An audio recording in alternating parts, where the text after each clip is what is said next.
but they need to put it all into a context so that it's really a big deal. That this is a big deal. Okay. Yeah. It all ties into the independent film world. Well, first, I'm Tom Seymour, and this is Tim Kulig, who helped produce and also composed all the score for it. Oh, good So that stuff. great sort of John Carpenter type stuff, that was all Tim. Yeah. And in the audience, I also have Stephanie Perez, who she's producer and also showed off that Disney movie, if you remember that. That's right. And I have to thank Ken Powell, co-director and co-host of New York Cine, but he couldn't be here. So the radio show we've been doing for about 3 years out of Queens, New York. And when we started doing it, it was just podcast form, and it wasn't popular for a good maybe 2.5 years. We were just really stubborn about it, and we get 100 people a week, and then after 2.5 years, it just ramped up. The third year, we were doing really well. At one point, we were getting 25,000 listeners a month. And so it ebbs and flows, but now we'll get about between 15,000 and 20,000, and you can get it on Stitcher Radio and iTunes.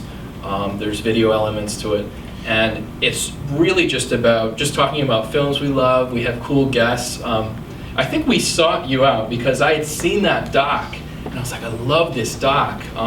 Docs like Journey to Planet X and American Movie, if you've ever seen that. Mm-hmm. I love those things. So it's been great. So when I finished the doc and I knew about the Miami Film Festival, I was like, I gotta enter this. Hopefully I can get in, and you guys were gracious enough to play it. So I really appreciate that. So as far as the film, we shot from 2012 through 2014. I think it went into 2015, and the editing was crazy. It was probably 1.5 years worth of editing. Wow. It was really hard to find the story. I remember seeing multiple iterations of it too. Tim watched probably 5 different cuts and gave notes, and everything we thought was important was not at all. Every time we thought, we shot stuff, we were like, this is it, this is gonna be the scene, and it's all gone. So the important moments, I guess you don't know what they are until you're really trying to whittle away the cut. So anyway, does anyone have any questions about the doc? Not a question, just a comment. I love VHS tapes. I literally have 25 VHS cameras. Awesome. And when people were using little cameras, I was always carrying my big one on the shoulders. And I have so many videotapes. I've just never, and I've tried to slowly start converting them to DVD just to preserve them. Yeah. And stuff. Because they do have a shelf life, right? I mean, I think they're supposed to. There has been a scientific study done on the shelf life. I had a VHS of War of the Worlds, the 53 version, that I took in perhaps 1980. And it lasted past the year 2000. Wow. But it started getting, I tried it afterwards, probably later in the 2000s, and it was pretty well shot. Yeah, well, I know that Yale University is actually preserving, I think, close to 25,000 VHS tapes because they're actually worried about this idea that content's gone forever. It just never will make the digital leap, it will just be gone. Sorry, you had a question? You said that you started out going in one direction and you ended up somewhere else. First off, congratulations, it's a great movie. And for me, the most touching moment was when you said that the store was closing down. You said, I'm really sad about that. I was like, oh, all right, that was so touching. But what did you start out, where did you want to go with this originally? And how far off is that from where you ended up? Originally, we were looking into, it was always going to be a bit about the decline of physical media, but we were looking into trying to purchase a film property. So all the stuff you saw was, that was from the very beginning, like Night of the Cake Fighters and all that stuff. But when we were hunting, we were going to try to see if we could find a cheap film to buy the rights to, and maybe do like Alamo Drafthouse style and re-release it. Okay. And what we found is it was incredibly difficult. So the actual like contest where we play all the videotapes, that actually came in after. We're like, we have to showcase everything we found, Right. but initially we didn't actually plan to do that.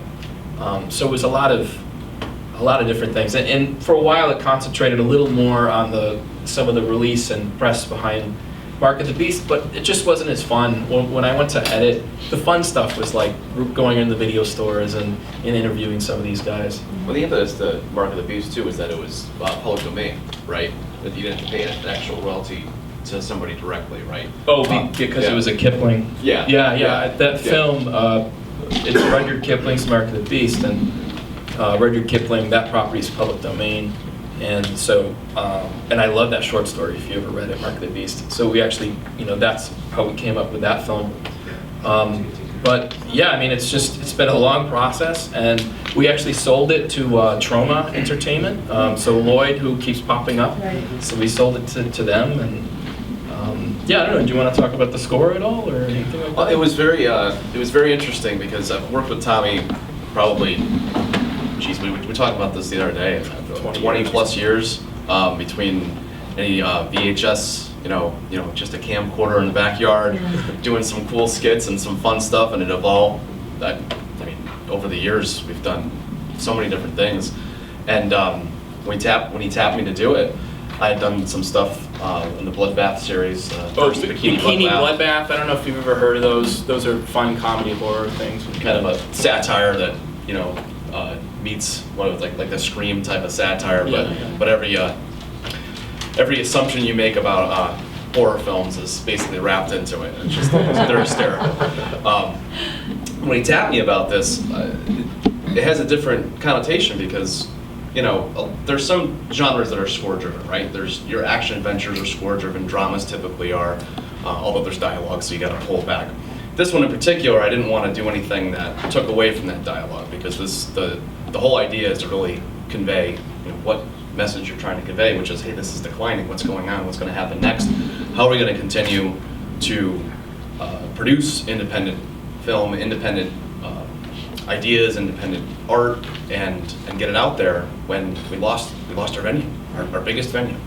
And I mean, it was case in point, like your comment, that the sadness that he expressed is genuine, and I'm sure it would be genuine to anybody else in this room that is looking for a place to sell it, and it's just not there. It's like it evaporated overnight. But I really enjoyed picking apart each individual scene and trying to give it the emotion that you're trying to convey, and that was the big challenge was trying to pull all the different pieces together. And there's some stock stuff in there too. There's some Kevin MacLeod stuff, which he's great, but intertwining all that together and giving it kind of a cohesiveness was a lot of fun to do. You had mentioned Joe Bob Briggs. I don't know if you guys grew up with Monster Vision and all those cool shows, but he was the last interview we got, the absolute last interview. And he did that, I think it's like this wonderful summary at the end, and it basically gave us an end of the film. And when I was definitely sad about declining video stores, he actually kind of gave me this hope. It was just like, you just got to roll with it. There's always going to be a new venue. There's tons of new venues. There's a new thing called VHX. That's for indies. You put your movie on there. You can get it through your TV, and you get all the royalties. Except for maybe a small percentage. So there's always great new venues. But Have you been to the store Amoeba in Los Angeles? I know of it, and I didn't go, but it's famous. Blow your mind. They actually carry some of the other films they did. So they're one of the few stores that carry it. I talked Matthew into going there with me a couple weeks ago in Los Angeles, because again, I'm an old nostalgia guy with this stuff, and I just like, everything. I said, I've never seen anything like this. Millions of videotapes. That's It's unbelievable. And then I wanted to buy 8 tracks for an old car I have. And he's like, what are you doing? Well, some of them, I think some of them are going to really have some value, I think a lot of the horror ones, I think, are fairly valuable, So that's all I got. If there's no other questions, That's great. thanks.